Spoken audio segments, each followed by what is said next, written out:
Hello everyone welcome you all in your own channel learn everything. So ਅਸੀਂ ਹੁਣ ਗੱਲ ਕਰਦੇ ਹਾਂ ਕੰਟੀਨਿਊਟੀ ਦੀ ਲਿਮਿट्स ਬਾਰੇ। ਮੈਂ ਤੁਹਾਨੂੰ ਕਾफ़ी ਕੁਝ ਕਰਵਾ ਚੁੱਕੀ ਹਾਂ ਉਹਦੀਆਂ ਵੀਡੀਓਜ਼ ਤੇ ਹੁਣ ਕੰਟੀਨਿਊਟੀ ਦੀ ਥੋੜੀ ਗੱਲ ਕਰਾਂਗੇ, ਫਿਰ ਅੱਗੇ ਤੋਂ ਅੱਗੇ ਦੀ ਡਿਫਰੈਂਸ਼ੀਏਬਿਲਿਟੀ ਦੀ ਗੱਲ ਕਰਾਂਗੇ। ਟੌਪਿਕ ਸਾਡਾ ਸਾਈਡ ਵਾਈਜ਼ ਨਾਲ ਚੱਲਦਾ ਰਹੇਗਾ। ਸੋ ਕੰਟੀਨਿਊਟੀ ਦੇਖੋ, first of all theory of limit ਤੋਂ ਬਾਅਦ ਅਸੀਂ ਕੰਟੀਨਿਊਟੀ ਦੀ ਗੱਲ ਕਰਦੇ ਹਾਂ, ਠੀਕ ਹੈ, ਕਿਉਂਕਿ ਲਿਮਿट्स ਸਾਨੂੰ ਹੈਲਪ ਕਰਦੀਆਂ ਕੰਟੀਨਿਊਟੀ ਨੂੰ ਅੱਗੇ ਸਮਝਣ ਦੇ ਵਿੱਚ। ਜਦੋਂ ਅਸੀਂ ਕੰਟੀਨਿਊਟੀ ਦੀ ਗੱਲ ਕਰਦੇ ਹਾਂ ਅਸੀਂ ਕਹਿੰਦੇ ਹਾਂ limit of function F at point C, किसी पॉइंट सी ते, ठीक है। In case the limit of function F at a point C, the value of function at point F of C was not taken into account. In fact F of C may even be defined while the function possesses the limit at x equal to C. कि गल कह रहा है कि जी limit है किसी function की किसी पॉइंट सी ते वैल्यू जी फंक्शन की वो अकाउंट नहीं की जाती। इनफैक्ट कि जोड़ा फंक्शन है F of C may not even be defined while the function possesses limit at x equal to C. मतलब उत्थे फंक्शन डिफाइन जोड़ा वो नहीं हो रहा जो पोजेस कर रहा वो limit as X tends to C. तो असी की करते हैं उत्थे फिर आप लैफ्ट हैंड कंटीन्यूटी तो राइट हैंड कंटीन्यूटी चैक करते हैं, यानी कि वो लैफ्ट नूं ते उहदे राइट नूं। Function F is said to be left continuous कदों होएगा ਜਦੋਂ ਅਸੀਂ उस सी लेट्स से पॉइंट सी है ना, इस तो थोड़ा जिहा लैफ्ट हैंड साइड कुछ माइनस कर दो सी माइनस डेल्टा, ठीक है। ये तुहानूं उदां इन्नी याद रखने वाली कोई गल नहीं हैगी। अगे ये तो थोड़ा थोड़ा बस देख लो, राइट हैंड दे विच राइट हैंड कुछ ऐड कर दो थोड़ा, मतलब सी तो इलावा इधर हो सकता, थोड़ा इधर हो सकता है। मेन तुसीं इत्थे विच की याद रखना हैगा आ कि तुहाडे कोल लैफ्ट हैंड लिमिट ते राइट हैंड लिमिट बराबर आनी चाहिदी आ।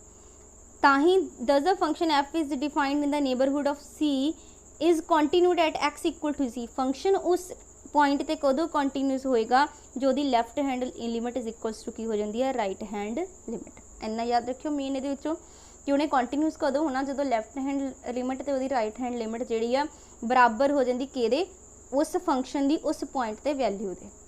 एफ ऑफ सी उस पॉइंट ते बराबर उहदी लैफ्ट हैंड लिमिट उसी फंक्शन दी लैफ्ट हैंड लिमिट मतलब की होंदा जो एक्स टेंड टू आप लेने लैफ्ट हैंड से की होंदा नैगेटिव जीरो नैगेटिव जिदा जीरो लै लो, कोई भी पॉइंट जो सी पॉइंट लेना सी नैगेटिव लै लो, इक्वल टू की होना चाहिए उही फंक्शन दी राइट हैंड लिमिट मतलब सी पॉजिटिव। क्लीयर, जो ये तीन कंडीशन सैटिस्फाई हो जाती असीं कहने फंक्शन की हैगा कंटीन्यूस हैगा। बहुत सारे सम मैं इस वीडियो च प्रैक्टिस कराने, बिल्कुल भी औखा नहीं होएगा, सारा कुछ समझ आ जाएगा। तुसीं जस्ट वीडियो अगे अगे देखते जाओ। Alternatively, if function f is said to be continuous at x equal to c if given epsilon greater than 0, however small as the small j epsilon ले रहा greater than 0, there exists a real number delta e such that f of x minus f of c less than delta for x minus c less than delta। ये alternative उन्हें definition बना के दी है कि जोड़ा function है F x minus किया F of सी वह मॉड जो लैस दैन की आएगा डेल्टा आएगा, तो डेल्टा तुसी उस जीरो तो कुछ वड्डा जो थोड़ा जिहा वड्डा नंबर ही ले लिया, ठीक है। नैक्सट हैगा जी continuity on a set. Definition की है function is set to be continuous on a set if F is continuous at each point of the set. कि वो कंटीन्यूस कदों होएगा तो फंक्शन एफ नूं आपां कंटीन्यूस कदों कवांगे किसी सैट ते जो वो कंटीन्यूस हैगा हर पॉइंट ते, मतलब ये कोई सैट हैगा ना वो पूरे सैट ते कंटीन्यूस कदों होएगा जो सैट के हर पॉइंट जो हर पॉइंट वो कंटीन्यूस हैगा तो वो फंक्शन पूरे सैट ते भी की होएगा कंटीन्यूस होएगा। उस तो बाद गल करते हैं इंटरवल दी। इंटरवल दो होंगे अपने को, एक ओपन एक होंगे क्लोज्ड इंटरवल। ओपन इंटरवल की गल करते हैं कोई फंक्शन असी कदों कहने किसी ओपन इंटरवल कंटीन्यूस हैगा आ जे पहली गल it is continuous at each point in A ते बी दे विच जिन्ने भी पॉइंट आ उत्ते कंटीन्यूस हो गए। क्लीयर, तो आप कह दें ये फंक्शन की है जी कंटीन्यूस हैगा at that open interval. Example ली उन्हें एफ ऑफ एक्स स्क्वेयर ये डिफाइंड किया गया फंक्शन 0 ते 1 दे विच, एक कंटीन्यूस हैगा इन द ओपन इंटरवल, ठीक है। अपने ओपन इंटरवल के सारी जगह की कंटीन्यूस ग्राफ चलता पाया 0 तो 1 तक कंटीन्यूस ही है ना। क्लोज इंटरवल के देखो की होंदा, क्लोज इंटरवल के किसी फंक्शन नूं कंटीन्यूस होने लई की करना पैंदा आ। पहली गल तो एक कंटीन्यूस होवे ओपन इंटरवल ते, अपने ओपन इंटरवल ते कंटीन्यूस होवे। दूसरी गल राइट हैंडेड जो राइट कंटीन्यूस होवे, राइट पता ना पॉजिटिव वाला चैक करते होने वो ए ते होवे ते द ए भी पॉइंट लेना राइट किते होवे वो ए ते कंटीन्यूस होवे ते लैफ्ट किते कंटीन्यूस होवे बी ते होवे। याद रखना, हो सकता पेपर चो कई बार डेफिनेशन क्वेश्चन पुट कर लैंदा अ क्लोज्ड इंटरवल जिहड़ा function is set to be continuous in the close interval A B A four, नीचे कंडीशन देगा which of the following conditions are correct या किहड़ी इनकरैक्ट हैगी। सो तुहानूं पता होना चाहिए। एग्जाम्पल उन्हें एक्स स्क्वेयर ए क्लोज इंटरवल 0 ते 1 दे विच की हैगा या कंटीन्यूस हैगा। क्लीयर। उस तो कंटीन्यूस मतलब कोई ब्रेक नहीं आ रही, उहदे विच लगातार ग्राफ चल रहा है। नैक्सट कंटीन्यूस फंक्शन की गल की है। A function is set to be continuous if continuous at the each point. हुण फंक्शन के डोमेन होंदे है ना, वो अपने जो हर डोमेन ते कंटीन्यूस होएगा तो फंक्शन जिहड़ा आपां की कहने आ, मतलब फंक्शन असीं कंटीन्यूस कदों कहने आ जो अपने हर डोमेन ते की आ वो कंटीन्यूस हैगा। Domain of continuity, domain of continuity होगा set of all point where function continuous है ना, जिथे वो सारे तो कंटीन्यूस होएगा वही उसका डोमेन बन गया ना। फिर डोमेन ऑफ कंटीन्यूटी वो सारे पॉइंट सैट दे जिहदे ते वो कंटीन्यूस हैगा। आई होप तुहानूं ये चीज़ां क्लीयर हो गई होवेगियां कि ओपन इंटरवल दे विच इन्ना याद रखियो कि ओपन इंटरवल ते कदों हुंदा कंटीन्यूस जदों वो अपने ओपन इंटरवल के हर पॉइंट ते कंटीन्यूस होवे, हर पॉइंट ते। क्लोज्ड ते एक तो ओपन इंटरवल ते हो जानी, कंडीशन सैटिस्फाई होनी चाहिए। दूसरी ये जिहड़ी कंडीशन किहड़ी सैटिस्फाई होनी चाहिए कि वो राइट हैंडेड कंटीन्यूस होवे एट ए ते लैफ्ट हैंड कंटीन्यूस होवे एट बी। नैक्सट देखते हैं ये डिसकंटीन्यूस फंक्शन, जिहड़ा फंक्शन कंटीन्यूस ते फेल हो जाए वो की हुंदा डिसकंटीन्यूस, मतलब वो कंटीन्यूस नहीं हैगा ना। कंटीन्यूस देखो, कंटीन्यूस होने मैं तुहानूं कंडीशन दसी सी कि लैफ्ट हैंडेड लिमिट यानी सी नैगेटिव वाली, सी पॉजिटिव वाली ते सी ते तिन्नां ते लिमिट्स जिहड़ियां जो आंसर फंक्शन चैक करके बराबर आने असीं कहने कंटीन्यूस आ। जे एक भी बराबर नहीं हैगी तो ये की होएगा कंटीन्यूस नहीं होएगा। लाइक जो उन्हें पहला गल की F of X tends to C F X not equal to F of C, ठीक है। मतलब यदि एक्स लिमिट टेंड कराई सी तो नहीं इक्वल आ रही, इट डज़ नॉट एग्जिस्ट या फिर नहीं डज़ नॉट एग्जिस्ट नहीं करता पाया तो मतलब एक भी चीज़ एग्जिस्ट नहीं करेगी तो भी ये कंटीन्यूस फंक्शन जोड़े नहीं होंगे। मतलब पहला एग्जिस्ट भी करने चाहिए फिर उन्होंने लिमिट्स बराबर भी होनी चाहिए। एग्जाम्पल दी जो उन्हें 1 3 माइनस एक्स, सब तो पहला जो एक्स सीगा लैस दैन 0, लैस दैन 0 मतलब 0 नैगेटिव। देखो ये है 0 0 तो इधर जाओगे तो 0 नैगेटिव अप्रोच करोगे, इधर जाओगे तो 0 पॉजिटिव अप्रोच करोगे। हुण ध्यान नाल देखो 0 जो ग्रेटर दैन 0 है यानी 0 पॉजिटिव उदों किहड़ा फंक्शन लेना 3 माइनस एक्स ले लिया। जो लैस दैन 0 उदों किहड़ा फंक्शन लेना 1। सो पहला तो ये चेक कर लो। हुण देखो इस चीज़ से ध्यान नाल जो गल की 0 पॉजिटिव की ग्रेटर दैन 0 असी फंक्शन लिया 3 माइनस एक्स। असी की करना हुंदा जिथे भी एक्स होवे उत्थे जो 0 पॉजिटिव उन्होंने 0 प्लस एच कर देना तो एच नूं की टेंड करा देना 0। अगेन मैं ये बहुत बार गल रिपीट होनी, इन्ने क्वेश्चन प्रैक्टिस करने तो बिल्कुल याद हो जानी है चीज़। उस तो बाद एच नूं 0 पुट कर दो, तुहाडे कोल आंसर की आ गया 3 आ गया। पर 0 नैगेटिव ते जो 0 नैगेटिव ते तुसीं चैक किया 0 नैगेटिव मतलब लैस दैन 0 तो दी अपनी वैल्यू है ही कितनी आ 1 आ। सो ये हैगी लैफ्ट हैंडेड लिमिट, ये हैगी राइट हैंड। लैफ्ट हैंड ते वैल्यू आई 1, राइट हैंडेड ते हैगी 3, दोनों बराबर नहीं है। सो फंक्शन की हो गया discontinuous at x equal to 0। बहुत ईजी होंदा है चैक करना। No modification in the value of function at x equal to 0 can make it continuous, कि जो एक्स इक्वल टू 0 तो डिसकंटीन्यूस है तुसीं उत्थे जो मर्जी मॉडिफिकेशन करो उन्होंने कंटीन्यूस नहीं बनाओगी, वो डिसकंटीन्यूस ही रहेगा। ठीक है जी। नैक्सट है एक फंक्शन उन्हें होर लिया हुआ, कंसीडर एक फंक्शन ले लिया 1/x जो एक्स ग्रेटर दैन 0 सी यानी 0 तो उपर जाना सी जो उदों सीगा वो फंक्शन तुहाडे कोल 1/x जो लैस दैन 0 सीगा उदों की सीगा x। देखो लैस दैन 0 तो बहुत ईजी है ना, x की वैल्यू हैगी तो 0 आ गया। बट ये तो डिफाइन ही नहीं होना ग्रेटर दैन 0 ते। हुण x ग्रेटर दैन 0 ते वो 1/x आ है ना, 0 पॉजिटिव तो ग्रेटर दैन 0 मतलब 0 पॉजिटिव। मैं तुहानूं बोलिया 0 पॉजिटिव मतलब इन्हूं 0 प्लस एच पुट कर दो तो लिमिट एच किनू टेंड करा दो 0 नूं। फिर भी तुसीं 0 पुट करोगे एच की जगह बाद 1/0 डिफाइन नहीं हैगा, इनफिनिटी डिफाइन ही नहीं होना फंक्शन है। क्लियर। नैक्सट चलते हैं एल्जेब्रा ऑफ कंटीन्यूस फंक्शन। देखो दो फंक्शन है एफ एंड जी भी the real value continuous, F ते जी दोनों रियल वैल्यूड कंटीन्यूस फंक्शन है ने अपने नेबरहुड ऑफ पॉइंट सी ते। दैन जो ना तुसीं कुछ मल्टीप्लाई करोगे ना अल्फा एफ तो वह भी कंटीन्यूस होएगा उस पॉइंट सी ते फॉर एवरी अल्फा जो मर्जी कोई भी रियल नंबर बिलोंग हो जाए मल्टीप्लाई करें ना वो कंटीन्यूस ही रहेगा। दूसरा ये दोनों रियल वैल्यूड फंक्शन जोड़े है एफ ते जी नूं प्लस कर दो या माइनस कर दो या मल्टीप्लाई कर दो या डिवाइड कर दो, ये सारे कंटीन्यूस रहते हैं। क्लीयर। फंक्शन एफ ते जी सीगे कोई रियल वैल्यूड कंटीन्यूअस फंक्शन सीगे डिफाइन किए गए किस नेबरहुड पॉइंट सी ते। जे ये दोनों हैगे ने इदा तेनों मल्टीप्लाई कर दो किसी नाल, या दोनों फंक्शनस नूं प्लस कर दो, या दोनों फंक्शनस नूं माइनस कर दो, या दोनों फंक्शनस नूं मल्टीप्लाई कर दो, या डिवाइड कर दो, ये भी उस पॉइंट ते की रहणगे कंटीन्यूअस रहणगे। सिर्फ प्रूफ नहीं करने, याद रखना है चीज़ों नूं। क्लीयर। नैक्सट एक होर देख लो, F plus G is continuous at x equal to C does not follow that both F and G are continuous. देखो जे एफ तो जी कंटीन्यूअस से असीं कहने कि एफ प्लस जी भी कंटीन्यूअस हैगा, बट एक गल याद रखो, जो कोई फंक्शन पहले एफ प्लस जी कंटीन्यूअस आ वो तुहानूं कदी नहीं कह रहा कि हाँ इसका कन्वर्स मतलब ट्रू नहीं हैगा कि एफ तो जी भी कंटीन्यूअस होणगे। जे एफ जी कंटीन्यूअस आ प्लस कंटीन्यूअस होएगा, पर जे प्लस कंटीन्यूअस है जरूरी नहीं कि उपर वाले फंक्शन भी जिहड़े जिन्हां तो बनिया वो कंटीन्यूअस होवे। सिमिलरली केस बाकियां दा भी आ, जिद्दां मैं तुहानूं दस्सिया एफ तो जी कंटीन्यूअस आ ते मैं तुहानूं कहा एफ दी जी नाल मल्टीप्लाई भी कंटीन्यूअस होएगी, है ना। बट ये जरूरी नहीं है कि दो चीज़ों की मल्टीप्लाई कंटीन्यूअस है तो बैक भी कंटीन्यूअस हो। सो कन्वर्स इज़ नॉट ट्रू हर एक केस। नैक्सट ये याद रखना जिहड़ियां हुण थ्योरम दस्सण लगी, जस्ट तुसीं इन्हां नूं याद रखना। पॉलीनोमियल फंक्शन जिहड़े हमेशा कंटीन्यूअस हुंदे आ अपने डोमेन ते, रैशनल फंक्शन भी हमेशा कंटीन्यूअस हुंदे। अगर जो रोल लिग्रांज थ्योरम्स करने उत्ते यूज़ होने सारियां चीज़ां डायरैक्ट अप्लाई करना सी।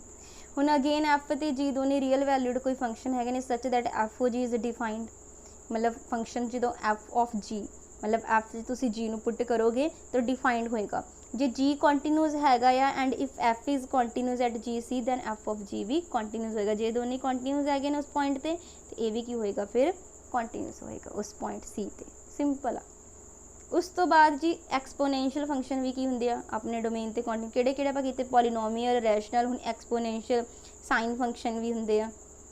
उस तो बाद टेंजेंट ये भी होणगे। सो ये दस्सिया होया किहड़े फंक्शन कित्थे कित्थे जिहड़े आ कंटीन्यूअस हैगे। इंपॉर्टेंट आ ते बहुत ईजी हैगा आ, कुछ औखा नहीं हैगा।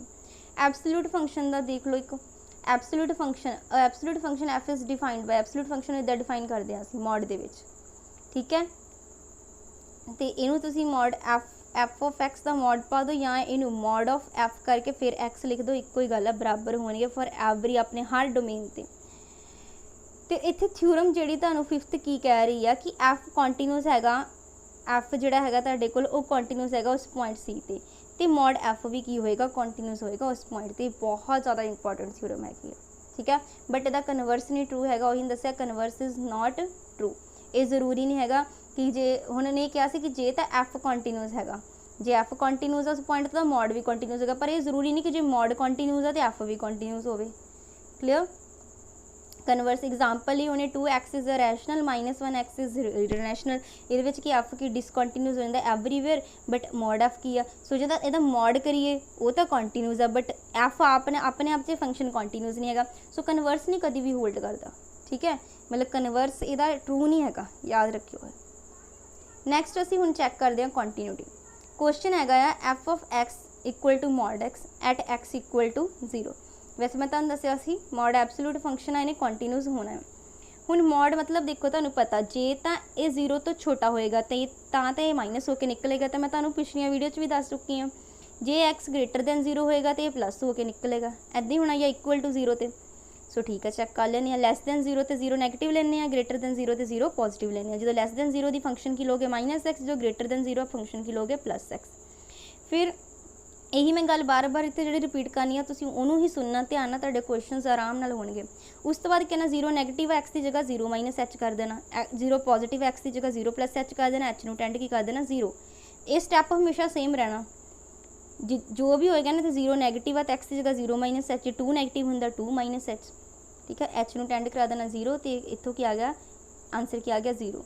यदि h ने तो 0 पुट किया 0, लैफ्ट तो 0 तो देखो जो है इक्वल टू 0 उदों भी इत्थे की आ गया 0 आ गया। सो लैफ्ट हैंडेड राइट हैंडेड तो 0 तो सारे की बराबर है, यानी एक ही आ गया फंक्शन कंटीन्यूअस आ गया। क्लीयर। ऐसे यदि चैक करनी है कंटीन्यूटी इस फंक्शन की, जो X not equal to 0, not equal to 0 मतलब एक बारी 0 नैगेटिव भी तुसीं इत्थे चैक करोगे वो 0 पॉजिटिव, नॉट इक्वल टू 0 मतलब 0 नैगेटिव भी हो सकता वो पॉजिटिव भी। जो 0 आ उदों तो है ही फंक्शन 0 आ। हुण देखो जो 0 नैगेटिव आ, नैगेटिव तो तुहानूं पता मॉड एक्स ने बाहर की बन के निकलना -x अपॉन x, तो आंसर कितना आ गया -1। जो ये 0 पॉजिटिव तो चेक करोगे पॉजिटिव होकर निकलेगा तो x अपॉन x कितना आ जाएगा 1। सो ये बराबर होए नहीं, left hand right hand limit बराबर आई नहीं, सो की होएगा डिसकंटीन्यूस होएगा, कंटीन्यूस नहीं होएगा। तुसी चेक कर सकते हो, इट इज़ नॉट कंटीन्यूस। पूरा प्रोसीजर देख लो उन्होंने किया होया, but with in the second होंगे जो तुहानू ये पता है थोड़ा जिहा कॉन्सैप्ट। नैक्सट है जी discuss the continuous of the continuity function की चैक करनी है, ठीक है। जो लैस दैन जीरो है, लैस दैन जीरो मतलब जीरो नैगेटिव, जो गल हुई जीरो नैगेटिव की, जो मैं एक्स अप्रोच कराया जीरो नैगेटिव, तो उसलों मैं फंक्शन की लेना 2x माइनस एच। देखो मैं तो तुहानू इत्थे शॉर्टकट दस दी किद्दां करना। उस तो बाद एक्स की जगह की लिख देना, जीरो नैगेटिव है तो zero minus H minus one, तो एच नू की टेंड करा देना है जीरो, यानी जिथे एच उत्थे की पुट कर देना zero. 2 0 minus 0 minus 1, 0 minus 0 0 0 zero ना मल्टीप्लाई करोगे, किसी भी चीज़ की मल्टीप्लाई करो कि 0 0 माइनस 1 कितना आ गया -1। सो पहला केस -1 आ गया। हम देखो जो एक्स ग्रेटर दैन 0 सी, मतलब जो एक्स 0 पॉजिटिव सी, पॉजिटिव तो की लेना आप 2x प्लस 1। मैं तुहानू अगे की दस्या 0 पॉजिटिव मतलब एक्स की जगह की पुट कर दो 0 प्लस एच, प्लस की आ गया नाल 1, एच की जगह की पुट करना तीसरे स्टैप 0, 2 इंटू 0 प्लस 0 0 प्लस 1 1। सो एक बारी आंसर आ गया +1, एक बारी आ गया -1। सो ये फंक्शन तो हो गया डिसकंटीन्यूस, यानी कि एफ एक्स इक्वल टू 0 तो एग्जिस्ट ही नहीं करता। सीधी जी गल है, की करना है जस्ट नैगेटिव तो चैक करो, पॉजिटिव तो आंसर आ जाएगा। अगे नैक्सट क्वेश्चन करते हैं। शो दैट, शो करने वाली जो गल कोई उल्टा तुम एज इट इज़ याद रखना वैसे तो कि F x is an integer, तो एक्स का जो नॉट इंटीजर है वो की आ 0 आ। सो कंटीन्यूस होएगा कि डिसकंटीन्यूस होएगा, इन तुम याद रखना फंक्शन डिसकंटीन्यूस है, क्योंकि है एक्स ही है, जो इंटीजर है उदों कुछ होर आ, जो इंटीजर नहीं है उदों वो 0 आ। सो ये की हो गया डिसकंटीन्यूस हो गया अपने हर इंटैग्रल पॉइंट पर। एक भी आ प्रूफ, जो प्रूफ लिखे होंगे ना भावें बुक च किते भी तुहानू NCERT मिलन, जिथे प्रूफ लिखा होंगे ना उन्होंने अपने नोट्स ऐड कर लिया करो, क्योंकि क्वेश्चन सीधा बन जाता उत्थों। जो प्रूफ लिखा तुसीं उन्होंने याद करना कि जो ग्रेटेस्ट इंटीजर फंक्शन है ना, दिस ग्रेटेस्ट इंटीजर फंक्शन बोलते हैं, ये कंटीन्यूस होंदा हर पॉइंट पे, बस अपने इंटैग्रल पॉइंट से नहीं, जो ये इंटैग्रल पॉइंट दिते होंगे ना उन्होंने छड्ड के हर जगह कंटीन्यूस होना। ये याद रखना कि इन्हें दी लिखा होना क्वेश्चन आ सकता मॉड एक्स इज ऑप्शन देगा continuous at all point, continuous at integral point, continuous at all point except integral point. So इदा ऑप्शन बना के दे देना उन्हें। नैक्सट देखते हैं इदा का क्वेश्चन, इदा का क्वेश्चन आने की संभावना हैगी है। For what value of A and B the function F is defined as, this function दिता होया ये दस दिता कंटीन्यूस एक्स इक्वल टू 1, मतलब दस दिता कि उन्हें कंटीन्यूस है, यानी कि लैफ्ट हैंड लिमिट तो राइट हैंड लिमिट तो बराबर है, तो असी फाइंड की करना है वैल्यू ए तो बी दी पता करनी। देखो जो तो एक्स लैस दैन 1 सी, लैस दैन 1 मतलब 1 नैगेटिव, 1 नैगेटिव तो फंक्शन की सीगा 3ax प्लस बी, तो मैं तुहानू दस्सिया 1 नैगेटिव मतलब एक्स की जगह की पुट कर दो 1 माइनस एच, यही काम करना होंगे। उस तो बाद एच की जगह की पुट कर देना 0, 1 माइनस 0 कितना आ जाना, इत्थे 1 ही आ जाना। सो 3a प्लस की आ जाना b। सो पहला आ गया 3a प्लस b। उस तो बाद तुसीं चैक करना पॉजिटिव ते, ठीक है, जो एक्स की आ पॉजिटिव है, देखो एक्स 1 पॉजिटिव ग्रेटर दैन 1 मतलब 1 पॉजिटिव, 1 पॉजिटिव तो फंक्शन की है 5ax माइनस 2b। हुण 1 पॉजिटिव मतलब एक्स जगह की पुट करना 1 प्लस एच माइनस की आ 2b, 5a एच की जगह की पुट कर देना 0, 1 प्लस 0 1 ही रह जाना। सो इतों की आ गया 5a माइनस 2b, देखो इतने आ गया 5a माइनस 2b। तो लास्ट जो बराबर है एक्स बराबर 1 है उदों कि दिता 11। तो तुहानू इन्ना पता उन्हें बोल दिता कंटीन्यूस एक्स इक्वल टू 1। सानू पता जे कोई फंक्शन कंटीन्यूस है दैट मीनस वो लैफ्ट हैंड जी लिमिट आई आ वो कि इक्वल टू होंगी आ राइट हैंड लिमिट जी साढ़े को आई है, तो कि इक्वल टू होंगी आ उस फंक्शन की ही होंगी कंटीन्यूटी की कंडीशन कि जो कोई फंक्शन किसी पॉइंट पर कंटीन्यूस आ वो उस पॉइंट पर वैल्यू वो लैफ्ट हैंड लिमिट तो वो राइट हैंड लिमिट तीनों ही आपस में होने चाहिए बराबर, यानी कि असीं बराबर कर दें। सो बराबर करना की होएगा साढ़े तो इक्वेशनस आ जाएगी, एक आ जाएगी 3a plus B equal to 11, एक 5a minus 2b equal to 11। I hope तुसीं हुण समझ गए होगे ना कंटीन्यूस होने का मतलब यही होंगे कि फंक्शन की उस पॉइंट पर वैल्यू लैफ्ट हैंडेड तो राइट हैंडेड तीनों की है बराबर। दो इक्वेशन सॉल्व करके असीं ए ते बी फाइंड आउट कर लेना, ये तो तुसीं खुद ही कर लेना। सो ईजी सीगा, इदां दा जिहड़ा मर्जी क्वेश्चन आए तुसीं आराम नाल सॉल्व कर लेना। प्रूव है अगेन जो कोई फंक्शन है एक्स की power n continuous at x equal to n ते अच्छा इतने प्रूव ये कि जो फंक्शन होंगे ना x raise to power n वाला वो कंटीन्यूस होंगे at x equal to n where n positive, बस कंडीशन कि n एक पॉजिटिव इंटीजर होना चाहिए। सो पेपर 'ਚ सीधा टिक करिया ना, जे एक्स की पावर n कोई पॉजिटिव इंटीजर होवे ना, वो कंटीन्यूस ही रहने फंक्शन। तो दूसरा कोई भी लीनियर फंक्शन होवे, कोई आइडेंटिटी फंक्शन होवे, मॉडुलस फंक्शन होवे, वो कंटीन्यूस होंगे। बाकी मॉड एक्स तो असीं कर ही लिया कंटीन्यूस ही होंदा ना, तो उन्हें एब्सोल्यूट फंक्शन कंटीन्यूस ही है। सो इन्होंने नोट्स 'ਚ ऐड कर लेना। नैक्सट हैगा आ डिटरमाइन द कॉन्सटेंट, कॉन्सटेंट की वैल्यू जिहदा के कॉन्सटेंट आ, तो ये सानूं दसदा फंक्शन जिहड़ा continuous at x equal to 2। सानूं पता हुण जे 2 ते कंटीन्यूस यानी उहदी left hand limit right hand limit ते उहदे पॉइंट ते वो बराबर होणगे, यानी कि इत्थे हुण समझण दी कोशिश करियो, यानी कि इहदी लैफ्ट हैंड लिमिट यानी 2 नैगेटिव, जो 2 तो छोटा है उदों की फंक्शन है के एक्स स्केयर। 2 नैगेटिव ते गल कर रही मैं, 2 नैगेटिव ते, यानी कि तुहानूं पता 2 नैगेटिव मतलब एक्स की जगह की पुट कर देना 2 माइनस एच, उस तो बाद एच नूं की पुट कर देना है 0। जो 0 पुट करोगे 2 माइनस 0 की रह जाएगा 2, यानी 2 का स्केयर यानी 4 के रह जाएगा, इत्थों आ जाएगा 4 के। ओके, इदां ही असी उस तो बाद जो ग्रेटर दैन 0 देखा, ग्रेटर दैन 0 तो है ही वैल्यू कितनी है 3 हैगी आ, ठीक है। सो लैफ्ट हैंडेड तो राइट हैंडेड बराबर आ 4 के इक्वल टू कितना आ जाना 3, तो के कितना आ जाना 3/4।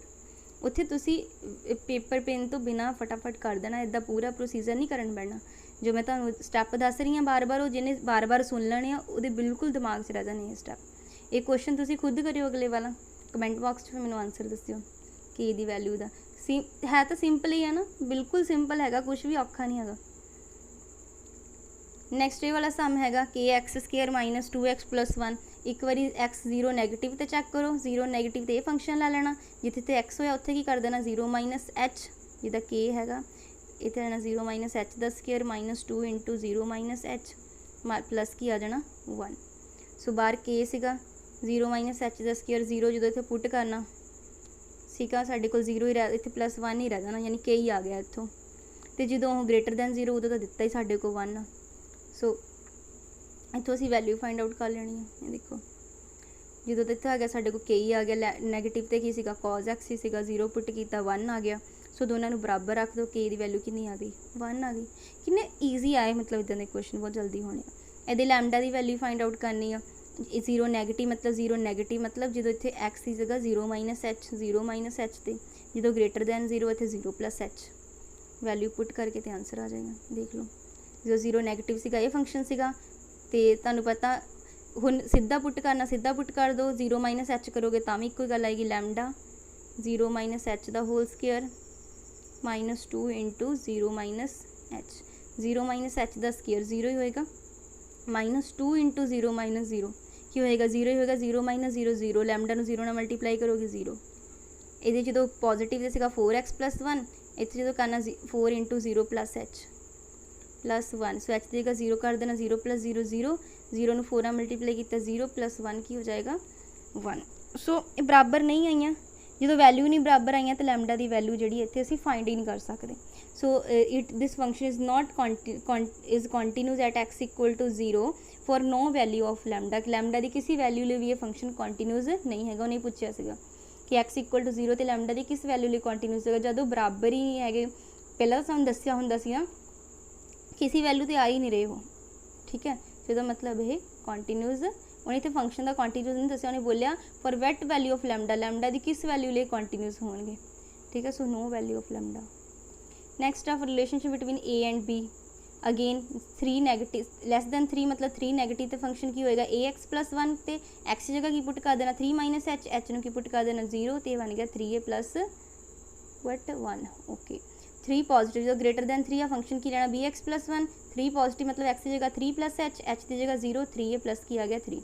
हुण क्या सी उन्हें पहले दस्सिया सी फंक्शन कॉन्टीन्यूस आ, फंक्शन कॉन्टीन्यूस आ यानी कि एफ ऑफ 3 ते वैल्यू ਉਹਦੀ ਲੈਫਟ हैंडेड वैल्यू तो राइट हैंडेड बराबर। देखो एफ ऑफ 3 है जिथे इक्वल टू का निशान पिया होंदा ना, उत्थे एफ ऑफ 3 होंदा। देखो एफ ऑफ 3 की दिता सानू ए एक्स प्लस 1, तो एक्स जगह की पुट कर दो 3, 3a प्लस की आ जाएगा 1। तो ये बस वैल्यूज पुट करती हैं, बराबर रखती हैं इक्वेशंस, ए तो बी का रिलेशन बना दिता है। तो नैक्सट है प्रूव करना। देखो मॉड ऑफ साइन एक्स आवे भी कॉन्टीन्यूस होंदा, साइन मॉड ऑफ एक्स आवे भी कॉन्टीन्यूस होंदा, साइन इनवर्स एक्स जिहड़ा है ना वो कॉन्टीन्यूस होंदा अपने इंटैग्रल -1 ते 1 ते, ठीक है, याद रख लेने। एक्स माइनस मॉड एक्स होवे उन्हें भी कंटीन्यूस रहना, एक्स माइनस इंटीजर आ जाए वो डिसी तुहानूं दस्सिया ना ग्रेटेस्ट इंटीजर वाले अपने इंटाइग्रल पॉइंट ते की हुंदे डिसकंटीन्यूस हुंदे। सो जो एक ये कुछ प्लस माइनस आ तो वो भी की होए ना डिसकंटीन्यूस होना अपने इंटाइग्रल पॉइंट ते। ये एज इट इज़ याद रखने, तुसीं इन्हां में ड्राइव नहीं कराना हैगा।